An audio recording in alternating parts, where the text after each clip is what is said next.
Huli kampo ang pagnanakaw ng riding in tandem sa isang kotse sa Maynila. Nabiktima ang kotseng pag-aari na anak ng isang DJ. Nakatutok si Bernadette Reyes, exclusive. Nakuna ng CCTV na ito sa Barangay 756, Santa Ana, Maynila, ang riding in tandem na sinisipat ang loob ng isang kotse. Nang walang makitang tao, binasag ang salamin at unti-unting tinulak ang bintana. Ipinasok ng isang lalaki ang kalahati ng kanyang katawan sa loob ng sasakyan na tila may hinahanap. Lumabas ito pero muling bumalik at muling ipinasok ang katawan sa sasakyan. Doon na niya nakuha ang isang bag na naglalaman ng laptop, hard drive at perang nagkakahalaga ng 5,000 piso. Ang sasakyan pagmamay-ari ng anak ng radio DJ na si John Jemperle o mas kilalang Papa Jackson. Parang pinalo nila ng something tapos tinutulak po nila para hindi mag-create ng tunog. Inuga po nila muna tapos tinulak. Hindi po nag-trigger yung alarm. Sabi ni Papa Jackson, sandali lang niyang inilabas ang kotse dahil nililinis noon ang kanilang garahe. Kakalabas lang talaga ng kotse. Dahil galing po ako ng lamay magdamag So walang tulog talaga. Yun lang, nasobrang pagod siguro. Biktima rin ng basag kotse ang isa nilang kapitbahay na natangayan din daw ng isang laptop. Agad din namang naibalik ang laptop ni Jemperle. Mahigit 6 na kilometro ang layo nitong Antonio Rivera Street mula sa pinangyarihan ng basag kotse. Pero sa lugar na ito na-recover ang laptop ng biktima. Isipan lang po ng daughter ko sabihin na tingnan mo sa Find My iPhone. So nagpin po yung location sa Antonio Rivera Street, sa Rivera po. Tapos pinuntahan po namin yung lugar. Kami po magtatela, surveillance namin yung lugar. Nagpipin po doon. Tapos hinanap po namin yung pinakamalapit na police station sa lugar. Tapos yung 4 na policeman po ang tumulong sa amin. Nakita naman sa CCTV na doon iniwan. Tinakbo po ng police, nandun pa rin po yung laptop. Mensahe ni Jemperle sa mga suspect. I'm ready to file the case. I think we have to send them to jail for them to learn. Nagpa-blotter si Jemperle sa Manila Police District Station 9. Para sa GMA Integrated News, Bernadette Reyes, nakatutok 24 oras. Dagsa pa rin ang mga bakasyonista sa mga patok na beach sa Boracay at Iloilo.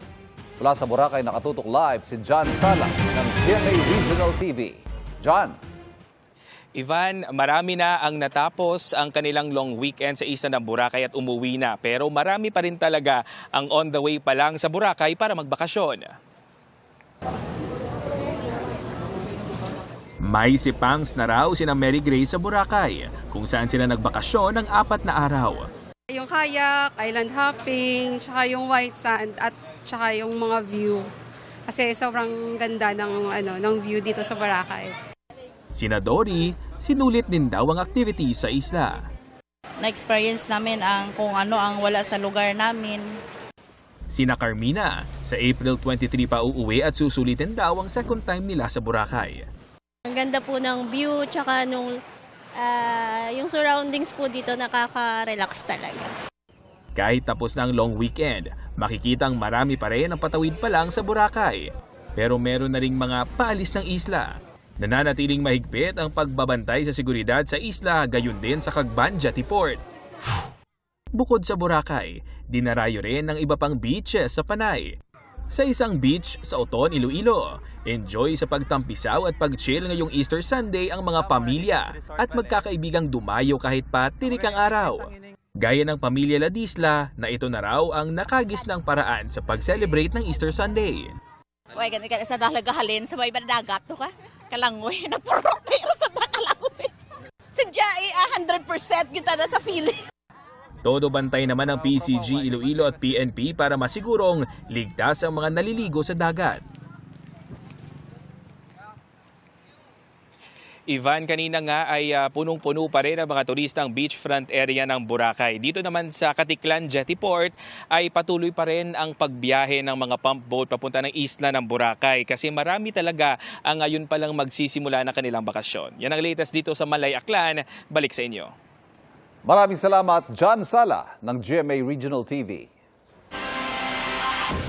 Matapos mag-party sa Puerto Galera, uwian na ang ilang mga nagbakasyon doon nitong Semana Santa. Ang latest na sitwasyon sa Batangas Port, alamin sa pagtutok live ni Dano Tingkungko. Dano? Pia, gaya nga ng inaasahan, halos sabay-sabay ang uwi ngayong araw ng mga bakasyonista, ngayon pa namang araw ng linggo ng pagkabuhay. Party kagabi, back to reality today. Ito ang mood sa Balatero Port sa Puerto Galera kung saan sabay-sabay nang nagsisiuwian ng mga nagbakasyon sa Puerto Galera nitong Semana Santa. Maayos naman ang sitwasyon, mahigpit ang seguridad, marami lang talagang tao. Hindi pa nga to as in, madami pa to. May paparating pa. Oo, mas maaga lang kami kumuha ng ticket. Alam na kasi namin. Kumbaga, ano na namin dito. Kabisado na namin yung pagkuha ng ticket. Sa dami ang ilang tinangkang umuwi kahapon, Sabado de Gloria, inabutan ng cut-off at muling susubok na makauwi ngayon. Ang araw pa namang iniiwasan nila. Medyo ubos na din po yung ticket. Sa Batangas Port, ramdam ang dami ng pasahero. Sa mga ticketing booth sa loob ng Pantalan, may pila pa rin pero hindi tulad ng kasagsagan ng pagdating ng mga bakasyonista. Pero kung ang iba pauwi na, may ilan na magbabakasyon pa lang ngayong linggo ng pagkabuhay. Tulad ni Brenda na papuntang Odjongan galing Malabon. Reunion po ng buong baryo nila, family. Tagal na po binalak talagang ganitong araw po kasi piyesta po eh. Piyesta po kasi bukas. Mas maluwag ngayon kaysa yung makikisabay kami nung Holy Week na uuwi. Maraming salamat, Dano Tingkungko.